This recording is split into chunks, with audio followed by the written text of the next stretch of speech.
La aventura del constructor de Norwood, Sherlock Holmes.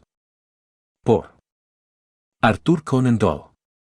Desde el punto de vista del experto criminalista, dijo Sherlock Holmes, Londres se ha convertido en una ciudad particularmente aburrida desde la muerte del llorado profesor Moriarty. No creo que encuentre usted muchos ciudadanos honrados que compartan su opinión, respondí yo. Bien, ya sé que no debo ser egoísta, dijo él, sonriendo, mientras apartaba su silla de la mesa del desayuno. Desde luego, la sociedad sale ganando y nadie sale perdiendo, con excepción del pobre especialista sin trabajo que ye desaparecer su oficio.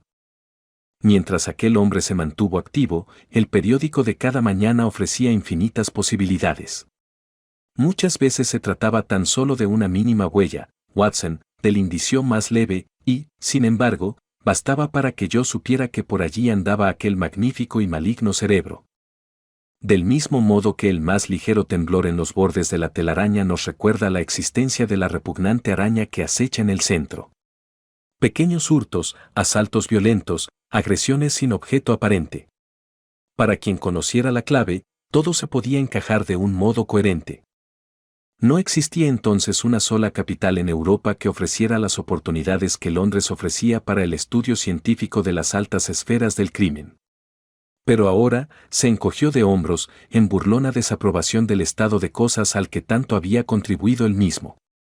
En la época de la que estoy hablando, hacía varios meses que Holmes había reaparecido, y yo, a petición suya había traspasado mi consultorio y volvía a compartir con él los antiguos aposentos de Baker Street.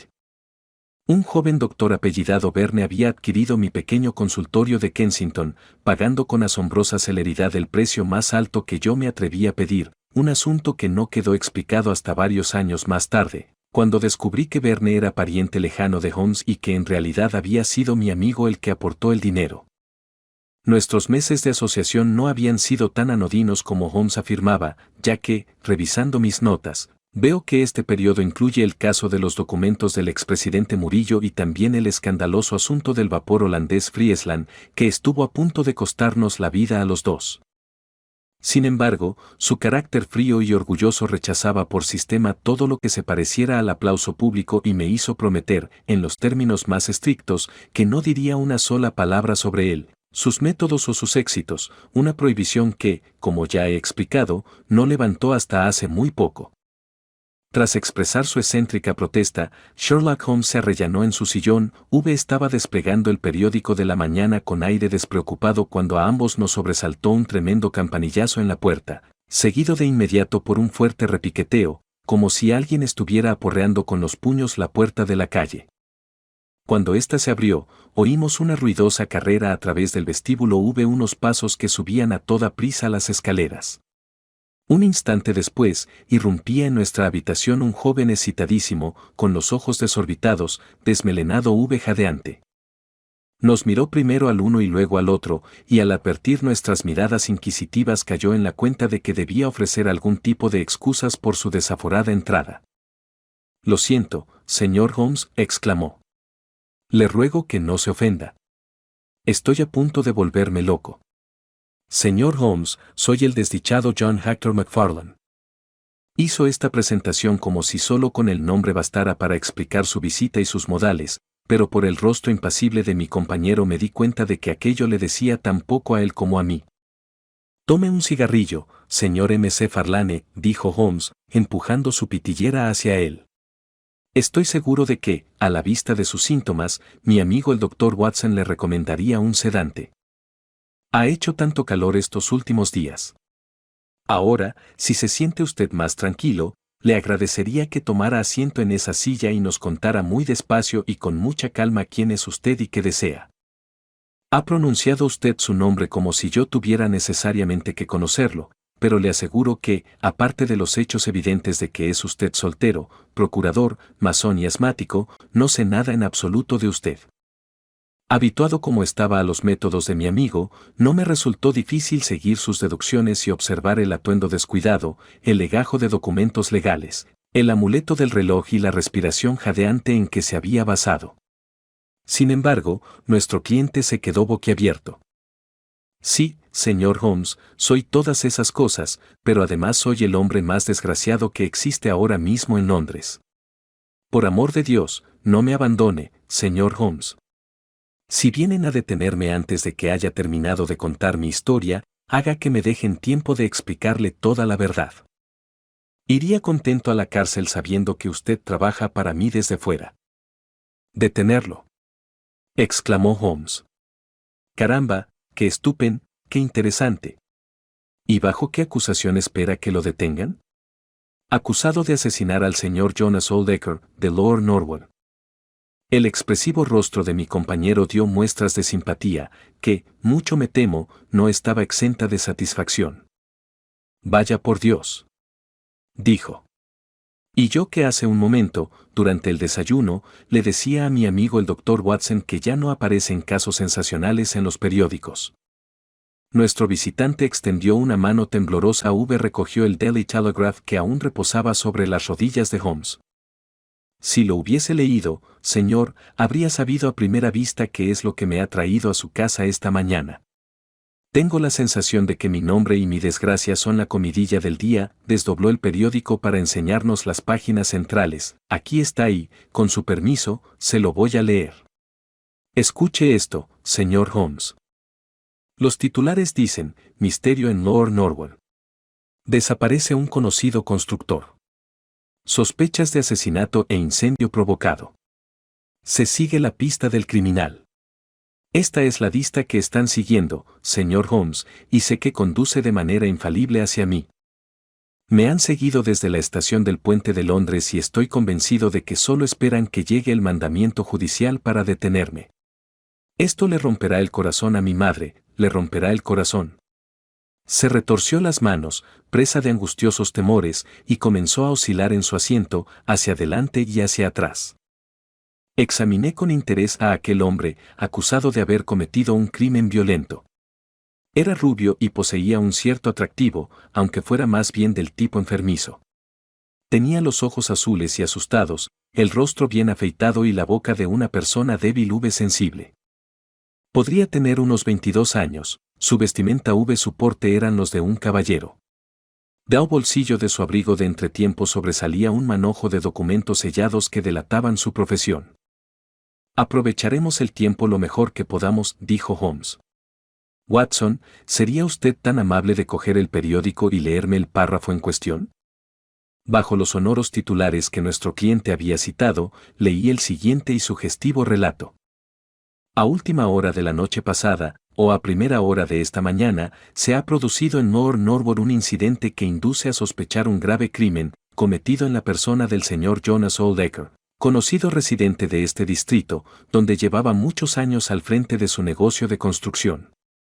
El señor Oldecker era soltero, de 52 años, y residía en Deep Dean House, en el extremo más próximo a Sydenham de la calle del mismo nombre. Tenía fama de hombre excéntrico, reservado y retraído. Llevaba algunos años prácticamente retirado de sus negocios, con los cuales se dice que había amasado una considerable fortuna. No obstante, todavía existe un pequeño almacén de madera en la parte de atrás de su casa, y esta noche, a eso de las 12, se recibió el aviso de que una de las pilas de madera estaba ardiendo. Los bomberos acudieron de inmediato, pero la madera seca ardía de manera incontenible. Resultó imposible apagar la conflagración hasta que toda la pila quedó consumida por completo. Hasta aquí, el suceso tenía toda la apariencia de un vulgar accidente, pero nuevos datos parecen apuntar hacia un grave crimen. En un principio, causó extrañeza la ausencia del propietario del establecimiento en el lugar del incendio, y se inició una investigación que demostró que había desaparecido de su casa. Al examinar su habitación, se descubrió que no había dormido en ella. La caja fuerte estaba abierta, había un montón de papeles importantes esparcidos por toda la habitación. Por último, se encontraron señales de una lucha violenta, pequeñas manchas de sangre en la habitación y un bastón de roble que también presentaba manchas de sangre en el puño. Se ha sabido que aquella noche, a horas bastante avanzadas, el señor Jonas Oldecker recibió una visita en su dormitorio, y se ha identificado el bastón encontrado como perteneciente a un visitante, que es un joven procurador de Londres llamado John Hector McFarlane, socio más joven del bufete Graham y M.C. Farlane. con sede en el 426 de Gresham Buildings, E.C. La policía cree disponer de pruebas que indican un móvil muy convincente para el crimen, y no cabe duda de que muy pronto se darán a conocer noticias sensacionales. Última hora, a la hora de entrar en máquinas ha corrido el rumor de que John Hector McFarlane ha sido detenido ya, acusado del asesinato de Mr. Jonas Oldecker. Al menos, se sabe a ciencia cierta que se ha expedido una orden de detención. La investigación en Norwood ha revelado nuevos y siniestros detalles. Además de encontrarse señales de lucha en la habitación del desdichado constructor, se ha sabido ahora que se encontraron abiertas las ventanas del dormitorio, situado en la planta baja, y huellas que parecían indicar que alguien había arrastrado un objeto voluminoso hasta la pila de madera. Por último, se dice que entre las cenizas del incendio se han encontrado restos carbonizados. La policía maneja la hipótesis de que se ha cometido un crimen. Supone que la víctima fue muerta a golpes en su propia habitación, tras lo cual el asesino registró sus papeles y luego arrastró el cadáver hasta la pila de madera, incendiándola para borrar todas las huellas de su crimen. El trabajo de investigación policial se ha encomendado en las expertas manos del inspector Lestrade, de Scotland Yard, que sigue las pistas con su energía y sagacidad habituales. Sherlock Holmes escuchó este extraordinario relato con los ojos cerrados sobre las puntas de los dedos juntos. Desde luego, el caso presenta algunos aspectos interesantes, dijo con su acostumbrada languidez.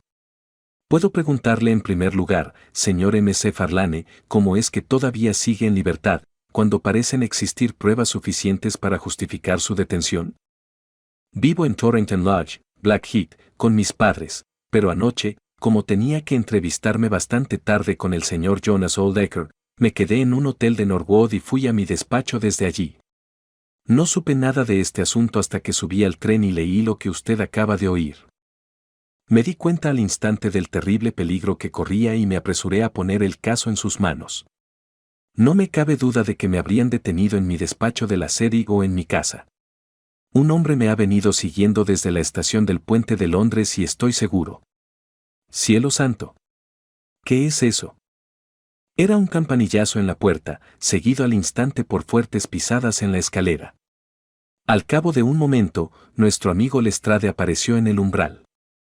Por encima de su hombro pude advertir la presencia de 1 o 2 policías de uniforme. ¿El señor John Hector McFarlane?, dijo Lestrade. Nuestro desdichado cliente se puso en pie con el rostro descompuesto. Queda detenido por el homicidio intencionado del señor Jonas Oldecker, de Lord Norwood. McFarlane se volvió hacia nosotros con gesto de desesperación y se hundió de nuevo en su asiento, como aplastado por un peso. Un momento, Lestrade, dijo Holmes. Media hora más o menos no significa nada para usted. El caballero se disponía a darnos una información sobre este caso tan interesante que podría servirnos de ayuda para esclarecerlo. No creo que resulte nada difícil esclarecerlo, dijo Lestrade muy serio. A pesar de todo, y con su permiso, me interesaría mucho oír su explicación. Bueno, señor Holmes, me resulta muy difícil negarle nada, teniendo en cuenta la ayuda que ha prestado al cuerpo en 1 o 2 ocasiones. Scotland Yard está en deuda con usted, dijo Lestrade. Pero al mismo tiempo debo permanecer junto al detenido. Me veo obligado a advertirle que todo lo que diga puede utilizarse como prueba en contra suya. No deseo otra cosa, dijo nuestro cliente. Todo lo que les pido es que escuchen. Reconocerán la pura verdad. Lestrade consultó su reloj. Le doy media hora, dijo. Antes que nada, debo explicar, dijo McFarlane, que yo no conocía de nada al señor Jonas Oldecker. Su nombre sí que me era conocido, porque mis padres tuvieron tratos con él durante muchos años, aunque luego se distanciaron. Así pues, me sorprendió muchísimo que ayer se presentara, a eso de las 3 de la tarde, en mi despacho de la City. Pero todavía quedé más asombrado cuando me explicó el objeto de su visita. Llevaba en la mano varias hojas de cuaderno, cubiertas de escritura garabateada. Son estas, que extendió sobre la mesa. Este es mi testamento, dijo, y quiero que usted, señor McFarlane, lo redacte en forma legal. Me sentaré aquí mientras lo hace. Me puse a copiarlo, y pueden ustedes imaginarse mi asombro al descubrir que, con algunas salvedades, me dejaba a mí todas sus propiedades. Era un hombrecillo extraño, con aspecto de hurón y pestañas blancas, y cuando alcé la vista para mirarlo encontré sus ojos grandes y penetrantes clavados en mí con una expresión divertida. Al leer los términos del testamento, no di crédito a mis ojos. Pero él me explicó que era soltero, que apenas le quedaban parientes vivos, que había conocido a mis padres cuando era joven y que siempre había oído decir que yo era un joven de muchos méritos, por lo que estaba seguro de que su dinero quedaría en buenas manos.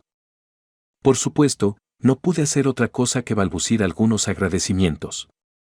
El testamento quedó debidamente redactado y firmado, con mi escribiente respaldándolo como testigo. Es este papel azul, estas hojas, como va explicado, son el borrador. A continuación el señor Oldacre me informó de la existencia de una serie de documentos, contratos de arrendamiento, títulos de propiedad, hipotecas, cédulas esas cosas que era preciso que yo examinase. Dijo que no se sentiría tranquilo hasta que todo el asunto hubiera quedado arreglado, y me rogó que acudiese aquella misma noche a su casa de Norwood, llevando el testamento, para dejarlo todo a punto. Recuerde, muchacho, no diga ni una palabra de esto a sus padres hasta que todo quede arreglado. Entonces les daremos una pequeña sorpresa. Insistió mucho en este detalle y me hizo prometérselo solemnemente. Como podrá imaginar, señor Holmes, yo no estaba de humor para negarle nada que me pidiera. Ante semejante benefactor, lo único que yo deseaba era cumplir su voluntad hasta el menor detalle. Así que envié un telegrama a casa, diciendo que tenía un trabajo importante y que me resultaba imposible saber a qué hora podría regresar. El señor Oldacre me dijo que le gustaría que yo fuera a cenar con él a las 9, ya que antes de esa hora no se encontraría en su casa. Pero tuve algunas dificultades para encontrar la casa y eran casi las 9:30 cuando llegué. Lo encontré. Un momento. Interrumpió Holmes. ¿Quién abrió la puerta? Una mujer madura, supongo que su ama de llaves. Y supongo que fue ella la que facilitó su nombre. Exacto, dijo M.C. Farlane. Continúe, por favor. M.C. Farlane se enjugó el sudor de la frente y prosiguió con su relato. Esta mujer me hizo pasar a un cuarto de estar, donde ya estaba servida una cena ligera. Después de cenar, el señor Oldacre me condujo a su habitación, donde había una pesada caja de caudales. La abrió y sacó de ella un montón de documentos, que empezamos a revisar juntos. Serían entre las 11 y las 12 cuando terminamos. Oldacre comentó que no debíamos molestar al ama de llaves y me hizo salir por la ventana, que había permanecido abierta todo el tiempo. ¿Estaba bajada la persiana?, preguntó Holmes. No estoy seguro, pero creo que solo estaba medio bajada. Sí, recuerdo que él la levantó para abrir la ventana de par en par. Yo no encontraba mi bastón, y él me dijo, no se preocupe, muchacho, a partir de ahora espero que nos veamos con frecuencia, y guardaré su bastón hasta que venga a recogerlo. Allí lo dejé, con la caja abierta los papeles ordenados en paquetes sobre la mesa. Era tan tarde que no pude volver a Blackheath, así que pasé la noche en el Anerley Arms, y no supe nada más hasta que leí la horrible crónica del suceso por la mañana. ¿Hay algo más que quiera usted preguntar, señor Holmes?, dijo Lestrade, cuyas cejas se habían alzado una o dos veces durante la sorprendente narración. No, hasta que haya estado en Blackheath. ¿Querrá usted decir en Norwood?, dijo Lestrade. Ah, sí, seguramente eso es lo que quería decir, respondió Holmes, con su sonrisa enigmática. Lestrade había aprendido, a lo largo de más experiencias que las que le gustaba reconocer, que aquel cerebro afilado como una navaja podía penetrar en lo que a él le resultaba impenetrable. Vi que miraba a mi compañero con expresión de curiosidad. Creo que me gustaría cambiar unas palabras con usted ahora mismo, señor Holmes, dijo. Señor M.C. Farlane, hay 2 de mis agentes en la puerta y un coche aguardando. El angustiado joven se puso en pie y, dirigiéndonos una última mirada suplicante, salió de la habitación. Los policías lo condujeron al coche, pero Lestrade se quedó con nosotros. Holmes había recogido las hojas que formaban el borrador del testamento. Las estaba examinando, con el más vivo interés reflejado en su rostro. Este documento tiene su miga, ¿no cree usted, Lestrade?, dijo, pasándole los papeles. El inspector los miró con expresión de desconcierto. Las primeras líneas se leen bien, y también estas del centro de la segunda página, y una o dos al final. Tan claro como si fuera letra de imprenta, dijo. Pero entre medias está muy mal escrito, y hay 3 partes donde no se entiende nada. ¿Y qué saca de eso?, preguntó Holmes. Bueno, ¿qué saca usted? Que se escribió en un tren. La buena letra corresponde a las estaciones, la mala letra al tren en movimiento y la malísima al paso por los cambios de agujas. Un experto científico dictaminaría en el acto que se escribió en una línea suburbana, ya que solo en las proximidades de una gran ciudad puede haber una sucesión tan rápida de cambios de agujas. Si suponemos que la redacción del testamento ocupó todo el viaje, entonces se trataba de un tren expreso que solo se detuvo una vez entre Norwood y el puente de Londres. Lestrade se echó a reír. Me abruma usted cuando empieza con sus teorías, señor Holmes, dijo. ¿Qué relación tiene esto con el caso? Para empezar, corrobora el relato del joven en lo referente a que Jonas Oldacre redactó el testamento durante su viaje de ayer. Es curioso, ¿no le parece, que alguien redacte un documento tan importante de una forma tan a la ligera?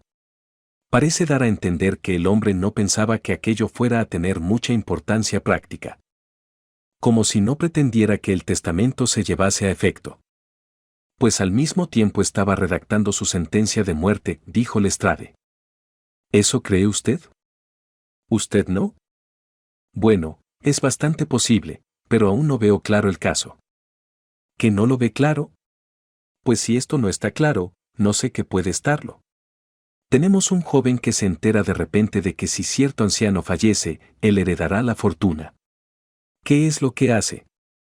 No le dice nada a nadie, se las arregla, con cualquier pretexto, para visitar a su cliente esa misma noche, espera hasta que se haya acostado la única otra persona de la casa y entonces, en la soledad de la habitación, asesina al viejo, quema el cadáver en la pila de madera, se marcha a dormir a un hotel cercano.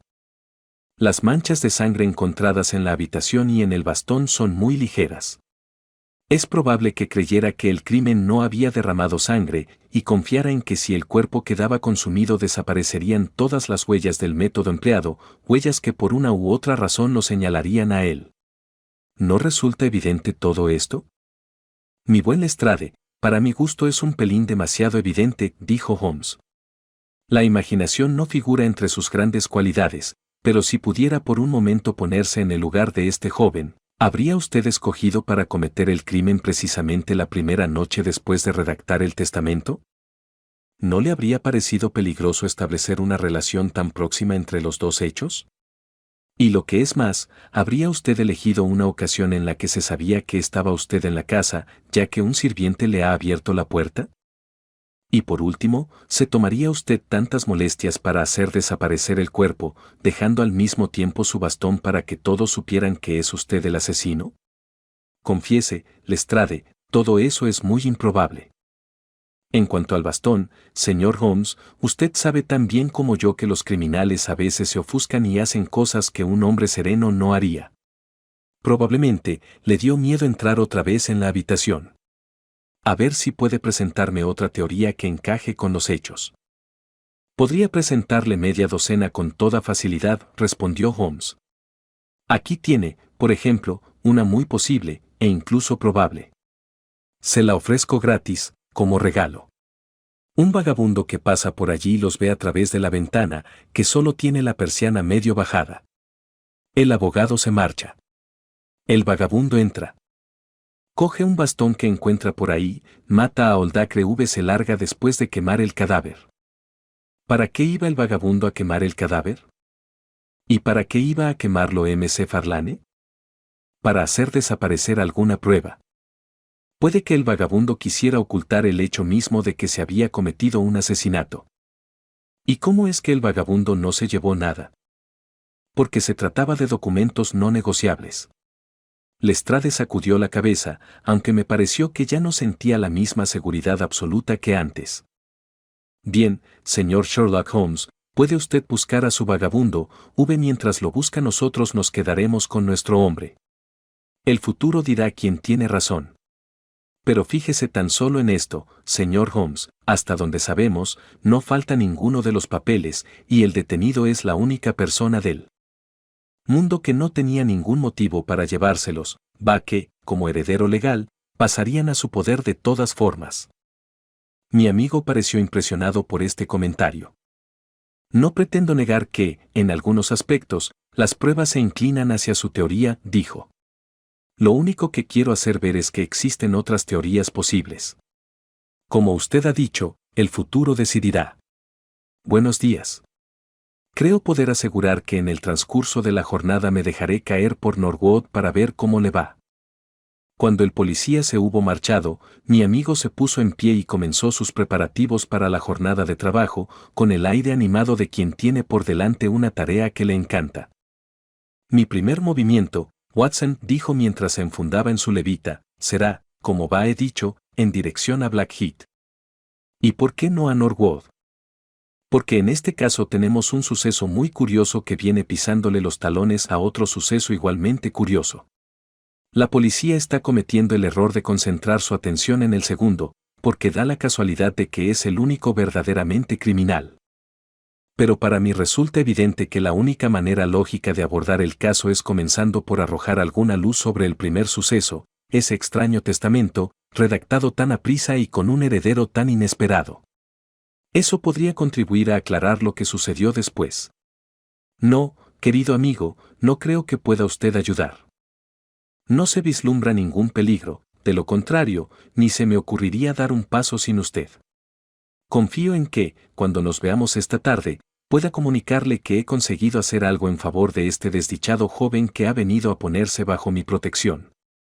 Era ya tarde cuando regresó mi amigo, y se notaba a primera vista, por su expresión preocupada y ansiosa, que las grandes esperanzas con que había salido de casa no se habían cumplido. Se pasó una hora sacándole sonidos al violín, en un intento de apaciguar sus excitados ánimos. Por último, dejó a un lado el instrumento me soltó un relato detallado de sus desventuras. Todo va mal, Watson. No podría ir peor. Mantuve el tipo ante el estrade, pero por mi alma que parece que, por una vez, el tipo anda por buen camino nosotros por el malo.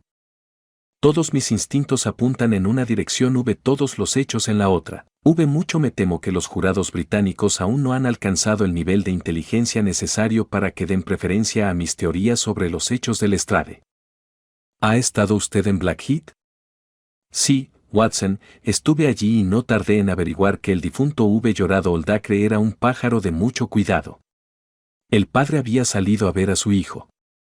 La madre estaba en casa, una mujercita tierna, de ojos azules, que temblaba de miedo e indignación. Naturalmente, se negaba a admitir la mera posibilidad de que su hijo fuera culpable, pero tampoco manifestó ni sorpresa ni pena por la suerte de Oldacre. Por el contrario, habló de él con tal rabia que, sin darse cuenta, estaba reforzando considerablemente la hipótesis de la policía, ya que si su hijo la hubiera oído hablar del muerto en semejantes términos, no cabe duda de que se habría sentido predispuesto al odio a la violencia. Más que un ser humano, era un mono astuto maligno, dijo, y siempre lo fue, desde que era joven. ¿Lo conoció usted entonces? Pregunté yo. Sí, lo conocí muy bien, en realidad, fue pretendiente mío. Gracias a Dios que tuve el buen sentido de dejarlo y casarme con un hombre mejor, aunque fuera más pobre. Estábamos prometidos, señor Holmes, pero entonces me contaron una historia espantosa sobre él, que había soltado un gato dentro de una pajarera. Aquella crueldad tan brutal me horrorizó tanto que no quise saber nada más de él. Se puso a rebuscar en un escritorio y por fin sacó una fotografía de una mujer. Toda cortada y apuñalada con un cuchillo. Esta fotografía es mía, dijo. Él me la envió en este estado, junto con una maldición, la mañana de mi boda. Bueno, dije yo, al menos parece que al final la perdonó, puesto que le dejó a su hijo todo lo que poseía. Ni mi hijo ni yo queremos nada de Jonas Oldacre, ni vivo ni muerto, exclamó ella con mucha dignidad. Hay un Dios en los cielos, señor Holmes, y ese mismo Dios, que ha castigado a ese malvado, demostrará a su debido tiempo que las manos de mi hijo no se han manchado con su sangre. Procuré seguir una o dos pistas, pero no encontré nada a favor de nuestra hipótesis, y sí varios detalles en contra. Por último, me rendí y me dirigí a Norwood. La casa en cuestión, Deep Dean House, es una residencia grande y moderna, de ladrillo descubierto, con terrenos propios y un césped delante, en el que hay plantados varios grupos de laureles. A la derecha, y a cierta distancia de la carretera, se encuentra el almacén de madera donde se produjo el incendio. Aquí tiene un plano aproximado, en esta hoja de mi cuaderno. Esta ventana de la izquierda es la de la habitación de Oldacre. Como puede ver, la habitación se ve perfectamente desde la carretera. Es el único detalle consolador que he obtenido en todo el día. Lestrade no estaba allí, pero un cabo de la policía me hizo los honores. Acababan de hacer un gran descubrimiento. Se habían pasado la mañana hurgando entre las cenizas de madera quemada además de los restos orgánicos carbonizados que tenían, encontraron varios discos metálicos desconocidos. Los examiné con atención no cabía la menor duda de que se trataba de botones de pantalón. Hasta se distinguía en uno de ellos la marca Jams, que es el nombre del sastre de Oldacre. A continuación, examiné minuciosamente el césped en busca de rastros y huellas, pero esta sequía lo ha dejado todo duro como el hierro. No se veía nada, exceptuando que un cuerpo o un bulto grande había sido arrastrado a través de un seto bajo de aligustre que hay delante de la pila de madera. Todo eso, por supuesto, concuerda con la teoría oficial. Me arrastré por el césped bajo el sol de agosto. Pero al cabo de una hora tuve que levantarme, sin haber sacado nada en limpio. Después de este fracaso, pasé al dormitorio lo inspeccioné también. Las manchas de sangre eran muy ligeras, meras gotitas borrosas, pero recientes sin lugar a dudas. Se habían llevado el bastón, pero sabemos que también en él las manchas eran pequeñas. No hay duda de que el bastón pertenece a nuestro cliente. Él mismo lo reconoce. En la alfombra se advertían las pisadas de los dos hombres, pero no había ni rastro de una tercera persona, otra baza para la parte contraria. Ellos no paran de anotarse tanto si nosotros seguimos parados. Solo vislumbré una chispita de esperanza, y aún así se quedó en nada. Examiné el contenido de la caja fuerte, que estaba casi todo sacado y colocado sobre la mesa. Los papeles se habían distribuido en sobres lacrados, uno o dos de los cuales habían sido abiertos por la policía. Por lo que pude apreciar, no tenían mucho valor y tampoco la cuenta bancaria indicaba que el señor Oldacre se encontrara en una situación muy boyante. Sin embargo, me dio la impresión de que allí faltaban documentos. Encontré alusiones a ciertas escrituras, posiblemente las más valiosas, que no aparecían por ninguna parte. Naturalmente, si pudiéramos demostrar esto, volveríamos el argumento de Lestrade en contra suya, porque ¿quién iba a robar una cosa que sabe que no tardará en heredar? Por último, tras husmear por todas partes sin llegar a olfatear nada, probé suerte con el ama de llaves, la señora Lexington, una mujer pequeña, morena callada, de ojos recelosos y mirada torva. Si quisiera, podría decirnos algo, estoy convencido de ello.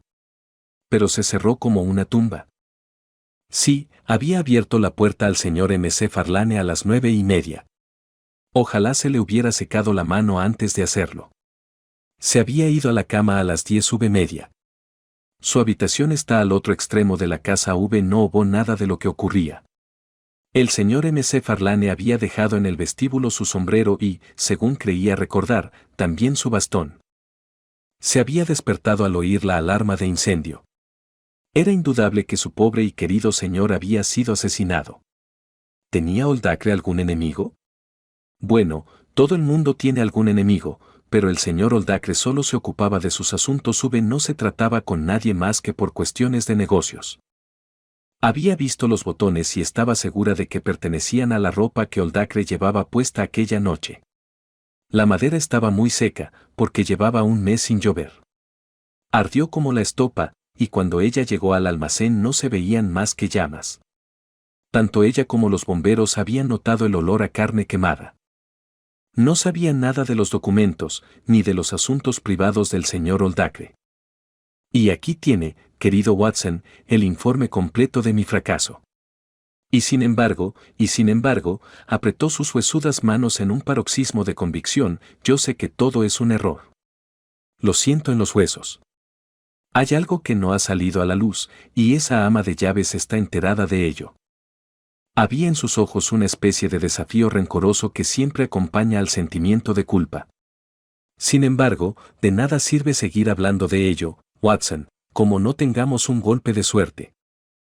Mucho me temo que el caso de la desaparición de Norwood no figurará en esta futura crónica de nuestros éxitos que el paciente público tendrá que soportar tarde o temprano.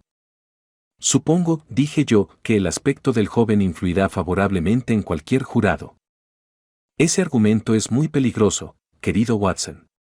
Acuérdese de Bert Stevens, aquel terrible asesino que pretendió que le sacásemos de apuros en el 87. ¿Ha conocido a algún hombre de modales tan suaves, tan de catequesis, como aquel? Es cierto. A menos que consigamos establecer una hipótesis alternativa, nuestro hombre está perdido. Resulta difícil encontrar un punto flaco en la acusación que ahora mismo puede presentarse contra él, todas las investigaciones realizadas han servido para reforzarla. Por cierto, existe un detalle curioso en esos papeles que quizás podría servirnos de punto de partida para nuestras pesquisas. Al examinar la cuenta bancaria, descubrí que el saldo tan bajo que presenta se debe principalmente a una serie de cheques por cantidades importantes que se han librado durante el último año a favor de un tal Cornelius. Confieso que me gustaría mucho saber quién puede ser este señor Cornelius al que un constructor retirado transfiere sumas tan elevadas. ¿Es posible que tenga algo que ver en el asunto? Podría tratarse de un agente de bolsa, pero no hemos encontrado ningún título que corresponda a dichos pagos. Mucho me temo, querido camarada, que nuestro caso tenga un final poco glorioso, con Lestrade ahorcando a nuestro cliente, lo cual, sin duda, constituirá un triunfo para Scotland Yard. Ignoro si Sherlock Holmes llegó a dormir algo aquella noche, pero cuando bajé a desayunar me lo encontré, pálido e inquieto, con sus brillantes ojos aún más brillantes a causa de las oscuras ojeras que los rodeaban. Alrededor de su silla, la alfombra estaba cubierta de colillas y de las primeras ediciones de los periódicos de la mañana. Sobre la mesa había un telegrama abierto. ¿Qué le parece esto, Watson?, preguntó, extendiéndomelo. Venía de Norwood y decía lo siguiente: nuevas e importantes pruebas. Culpabilidad de M.C. Farlane demostrada definitivamente. Aconsejo abandone caso. Lestrade. Parece que va en serio, dije. Es el cacareo de Victoria de Lestrade, respondió Holmes con una sonrisa amarga. Sin embargo, sería prematuro abandonar el caso. Al fin y al cabo, las pruebas nuevas e importantes son un arma de doble filo, y bien pudiera ser que cortaran en dirección muy diferente a la que Lestrade imagina. Tómese el desayuno, Watson, e iremos juntos a ver qué podemos hacer. Me parece que hoy voy a necesitar su compañía y su apoyo moral. Mi amigo no había desayunado, porque una de sus manías era la de no tomar alimento alguno en los momentos de más tensión, y alguna vez lo he visto confiar en su resistencia de hierro hasta caer desmayado por pura inanición. En estos momentos no puedo malgastar energías y fuerza nerviosa en una digestión, solía decir en respuesta a mis recriminaciones médicas. Así pues, no me sorprendió que aquella mañana dejara el desayuno sin tocar y saliera conmigo hacia Norwood. Todavía había un montón de mirones morbosos en torno a Deep Dean House, que era una típica residencia suburbana, tal como yo me la había imaginado. Lestrade salió a recibirnos nada más cruzar la puerta, con la victoria reflejada en el rostro y los modales agresivos de un triunfador. ¿Y bien, señor Holmes, ha demostrado ya lo equivocados que estamos? ¿Encontró a su vagabundo?, exclamó. Todavía no he llegado a ninguna conclusión, respondió mi compañero. Pero nosotros ya llegamos a la nuestra ayer, ahora se ha demostrado que era la acertada. Tendrá que reconocer que esta vez le hemos sacado un poco de delantera, señor Holmes. Desde luego, da usted la impresión de que ha ocurrido algo extraordinario, dijo Holmes. Lestrade se echó a reír ruidosamente. No le gusta que le venzan, como a cualquiera, dijo. Pero uno no puede esperar salirse siempre con la suya, ¿no cree, doctor Watson? Pasen por aquí, por favor, caballeros, y creo que podré convencerles de una vez por todas de que fue John McFarland quien cometió este crimen. Nos guió a través de un pasillo que desembocaba en un oscuro vestíbulo. Por aquí debió venir el joven McFarlane a recoger su sombrero después de cometer el crimen, dijo. Y ahora, fíjese en esto. Con un gesto dramático, encendió una cerilla e iluminó con su llama una mancha de sangre en la pared encalada. Era la huella inconfundible de un dedo pulgar. Examínela con su lupa, señor Holmes. Sí, eso hago. Estará usted al corriente de que no existen dos huellas dactilares iguales. Algo de eso he oído decir. Muy bien, pues entonces haga el favor de comparar esta huella con esta impresión en cera del pulgar derecho del joven McFarlane, tomada por orden mía esta mañana. Colocó la impresión en cera junto a la mancha de sangre, y no hacía falta ninguna lupa para darse cuenta de que las dos marcas estaban hechas, sin lugar a dudas, por el mismo pulgar. Tuve la seguridad de que nuestro desdichado cliente estaba perdido. Esto es definitivo, dijo Lestrade. Sí, es definitivo, repetí yo, casi sin darme cuenta. Es definitivo, dijo Holmes. Creí percibir algo raro en su tono y me volví para mirarlo. En su rostro se había producido un cambio extraordinario. Estaba temblando de regocijo contenido. Sus ojos brillaban como estrellas. Me pareció que hacía esfuerzos desesperados por contener un ataque convulsivo de risa. Caramba, caramba, exclamó por fin. Vaya, vaya. ¿Quién lo iba a pensar? Qué engañosas pueden ser las apariencias, ya lo creo. Un joven de aspecto tan agradable. Debe servirnos de lección para que no nos fiemos de nuestras impresiones, ¿no cree, Lestrade? Pues sí, hay gente que tiende a creerse infalible, señor Holmes, dijo Lestrade. Su insolencia resultaba insufrible, pero no podíamos darnos por ofendidos. Qué cosa más providencial que el joven fuera a apretar el pulgar derecho contra la pared al coger su sombrero de la percha. Una acción tan natural, si nos ponemos a pensar en ello. Holmes estaba tranquilo por fuera, pero todo su cuerpo se estremecía de emoción reprimida mientras hablaba. Por cierto, Lestrade, ¿quién hizo este sensacional descubrimiento? El ama de llaves, la señora Lexington, fue quien se lo hizo notar al policía que hacía la guardia de noche. ¿Dónde estaba el policía de noche? Se quedó de guardia en el dormitorio donde se cometió el crimen, para que nadie tocase nada. ¿Y cómo es que la policía no vio esta huella ayer? Bueno, no teníamos ningún motivo especial para examinar con detalle el vestíbulo.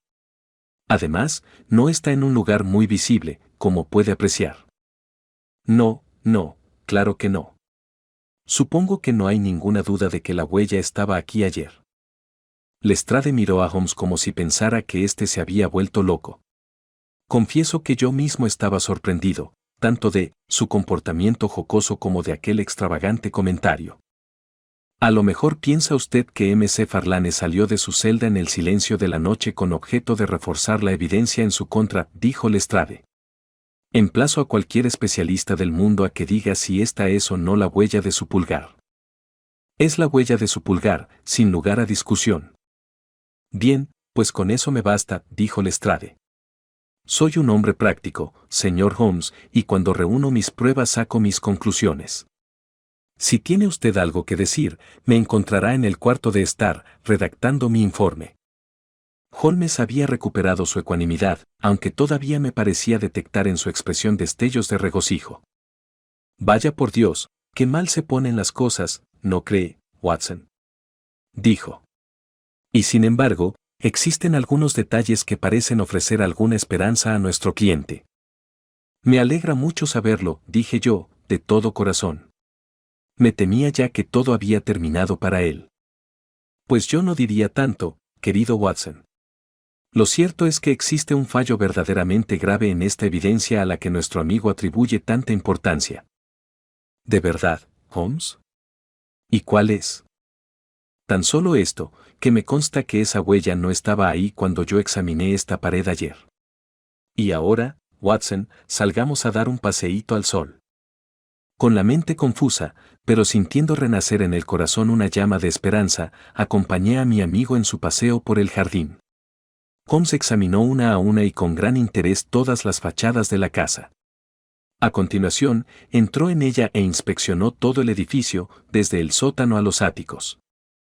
La mayoría de las habitaciones estaban desamuebladas, pero aún así, Holmes las examinó minuciosamente. Por último, en el pasillo del piso superior, al que daban 3 habitaciones deshabitadas, volvió a acometerle el espasmo de risa. Desde luego, esta casa tiene aspectos muy curiosos, Watson dijo. Creo que va siendo hora de que pongamos al corriente a nuestro amigo Lestrade. Él ha pasado un buen rato a costa nuestra, puede que nosotros lo pasemos a costa suya, si mi interpretación del problema resulta ser correcta. Sí, creo que va a ser como tenemos que hacerlo.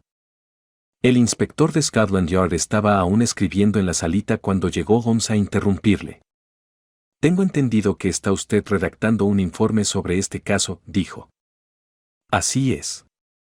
¿No le parece que quizás sea un poco prematuro? No puedo dejar de pensar que sus pruebas no son concluyentes. Lestrade conocía demasiado bien a mi amigo para no hacer caso de sus palabras. Dejó la pluma y le miró con gesto de curiosidad. ¿Qué quiere usted decir, señor Holmes? Solo que hay un testigo muy importante al que usted todavía no ha visto.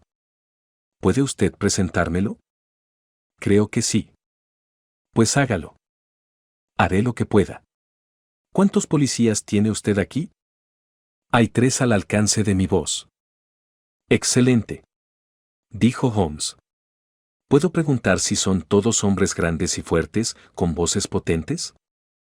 Estoy seguro de que sí, aunque no sé qué tienen que ver sus voces con esto.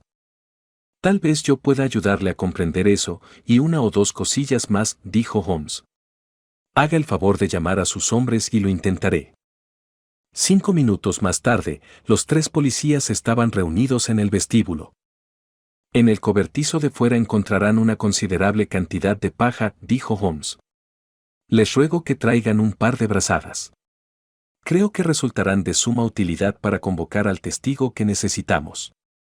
Muchas gracias. Watson, creo que lleva usted cerillas en el bolsillo. Y ahora, señor Lestrade, le ruego que me acompañe al piso de arriba. Como ya he dicho, en aquel piso había un amplio pasillo al que daban 3 habitaciones vacías. Sherlock Holmes nos condujo hasta un extremo de dicho pasillo.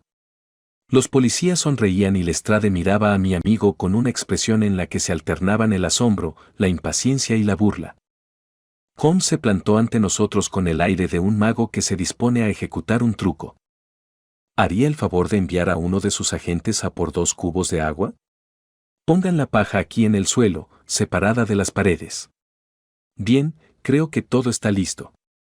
La cara de Lestrade había empezado a ponerse roja de irritación. ¿Es que pretende jugar con nosotros, señor Sherlock Holmes? Dijo.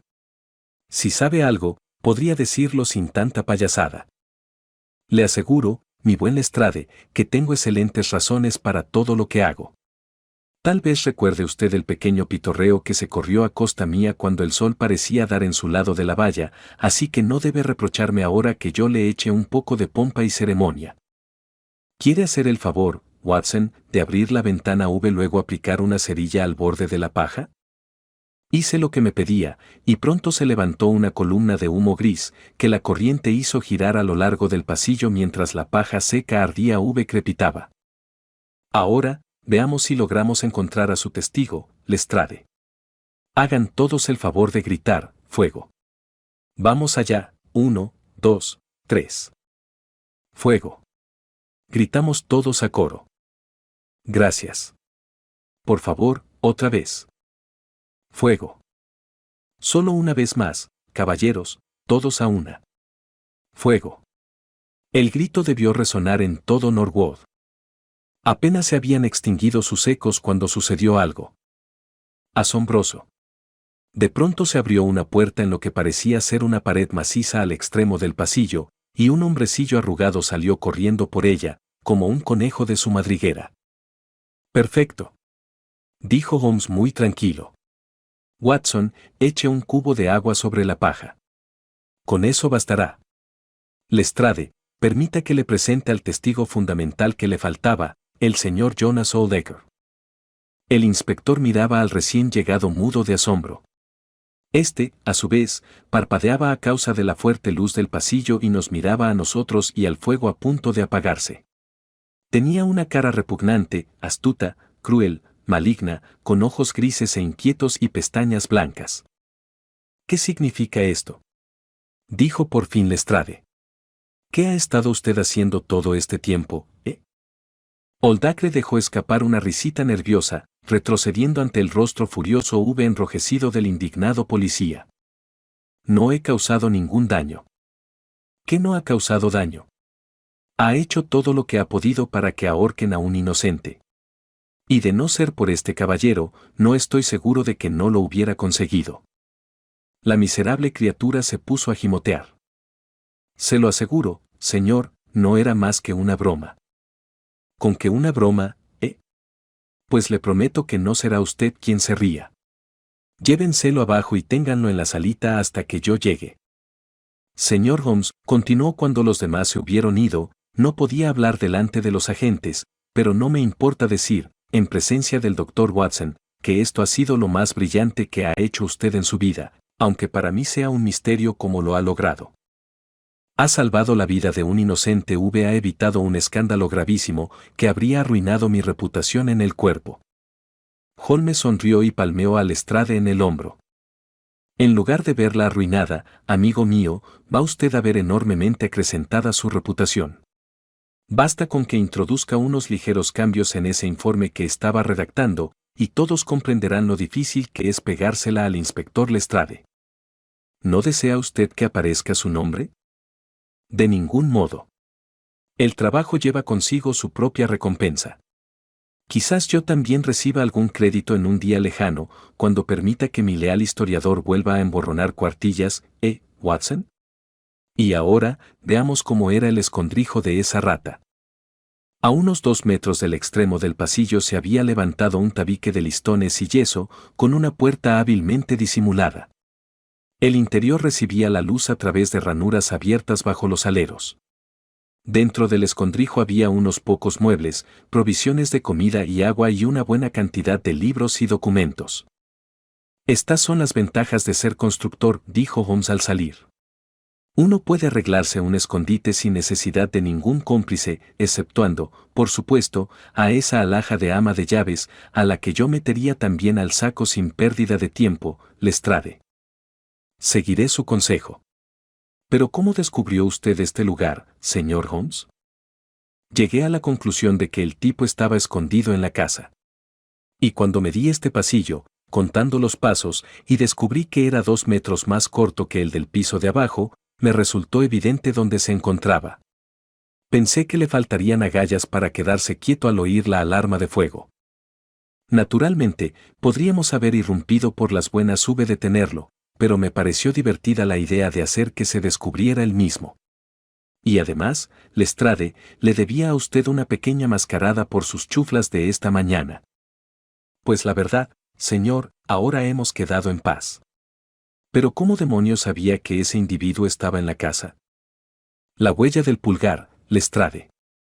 Usted mismo dijo que era definitiva, lo creo que lo era, aunque en otro sentido. Yo sabía que el día anterior no estaba ahí. Presto mucha atención a los detalles, como quizás haya observado, había examinado la pared. Me constaba que el día anterior estaba limpia. Por tanto, la huella se había dejado durante la noche. Pero, ¿cómo?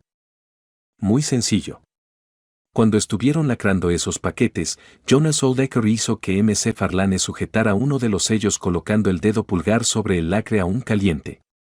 Debió de suceder de manera tan rápida y natural que me atrevería a decir que el joven ni se dio cuenta. Lo más probable es que ocurriera como le digo, y que ni el mismo Oldacre pensara en sacarle partido.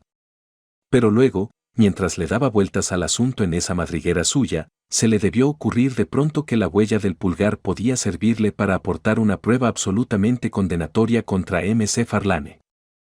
Era la cosa más fácil del mundo sacar una impresión en cera del sello, humedecerla con la sangre que saliera de un pinchazo y aplicar la marca a la pared durante la noche, bien por su propia mano, bien por la de su ama de llaves. Si examina estos documentos que se llevó a su refugio, le apuesto lo que quiera a que encuentre el sello con la huella del pulgar. Maravilloso, exclamó Lestrade. Maravilloso. Tal como usted lo expone, está claro como el agua. ¿Pero qué objeto tenía este siniestro engaño, señor Holmes? Resultaba divertidísimo ver cómo los modales presuntuosos del inspector se habían transformado de pronto en los de un niño que hace preguntas a su maestro. Bueno, no creo que sea difícil de explicar. Ese caballero que nos aguarda abajo es una persona de lo más astuta, maligna y vengativa. ¿Sabía usted que la madre de M.C. Farlane lo rechazó hace tiempo? Claro que no. Ya le dije que primero había que ir a Blackheath y luego a Norwood. Pues bien, aquel insulto, que es como él lo consideraba, quedó enquistado en su mente malvada calculadora. Toda su vida ha anhelado vengarse, pero nunca se le presentó la oportunidad. Durante los últimos años, las cosas no le han ido bien, especulaciones secretas, supongo, y se encontraba en situación apurada. Entonces decidió defraudar a sus acreedores, y para ello pagó fuertes cantidades a un tal señor Cornelius, que sospecho que es el mismo con otro nombre. Aún no he seguido la pista de estos cheques, pero estoy seguro de que el propio Oldacre los cobró en algún pueblo de provincias donde, de cuando en cuando, lleva una doble vida. Se proponía cambiar definitivamente de nombre, recoger el dinero desaparecer, para iniciar una nueva vida en otra parte. Parece bastante verosímil. Debió ocurrírsele que desapareciendo se libraba para siempre de sus acreedores al mismo tiempo, podría disfrutar de una cumplida y demoledora venganza contra su antigua novia, si conseguía dar la impresión de que el hijo de ésta lo había asesinado. Como canallada, era una obra maestra la ha llevado a cabo como un auténtico maestro. La idea del testamento, que aportaría un móvil convincente para el crimen, la visita secreta sin que los padres lo supieran, el escamoteo del bastón, la sangre, los restos de animales los botones encontrados entre las cenizas, todo ha sido admirable. Pero le ha faltado el don supremo del artista, el de saber cuándo hay que pararse. Quiso mejorar lo que ya era perfecto, estrechar aún más el lazo en torno al cuello de su desgraciada víctima, y lo echó todo a perder. Bajemos, Lestrade, hay una o dos preguntas que me gustaría hacerle a ese tipo. La maligna criatura estaba sentada en su propia sala, con un policía a cada lado. Era una broma, señor, nada más que una broma, gemía sin cesar. Le aseguro, señor, que me escondí solo para ver qué efecto producía mi desaparición, y estoy seguro de que no cometerá usted la injusticia de imaginar que yo habría permitido que le ocurriese nada malo al pobre joven M.C. Farlane. Eso lo decidirá el jurado, dijo Lestrade.